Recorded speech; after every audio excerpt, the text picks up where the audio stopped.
খেলনা সৈনিকটি বন্দুক তুলে ধরতেই মরে যাওয়ার ভান করা লোকটি হঠাৎ জেগে উঠে তাকে সঙ্গে সঙ্গে মাটিতে আছড়ে ফেলে। তারপর তাকে ঠেলে লিফটের দরজার দিকে নিয়ে যায়। কিন্তু খেলনা সৈনিকটির শক্তি ছিল অবিশ্বাস্য।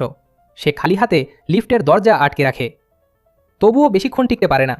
শেষ পর্যন্ত লিফট তার মাথাকে চূর্ণ বিচূর্ণ করে ফেলে। কিন্তু লোকটি এখনও স্বস্তির নিঃশ্বাস ফেলতে পারেনি, কারণ তার পুরো বাড়িটাই এই ছোট সৈনিকদের আক্রমণের শিকার হচ্ছিল। তারা সরাসরি তার দিকে গুলি ছুড়তে শুরু করে। সে তাড়াতাড়ি রান্নাঘর থেকে একটি স্বয়ংক্রিয় বন্দুক তুলে নিয়ে পাল্টা গুলি চালায়। খেলনা সৈনিকরা একেবারেই টিকতে পারে না। যখন তাদের আর কোনো শব্দ শোনা যাচ্ছিল না, তখন সে দ্রুত চারপাশে নজর বুলায়। সে দ্রুত সোফাটি উল্টে দেয়, আর সামনে যা দেখে তাতে সে হতবাক হয়ে যায়। মেঝে জুড়ে অসংখ্য আহত খেলনা সৈনিক পড়ে আছে। সে নিজের চোখকেই বিশ্বাস করতে পারছিল না।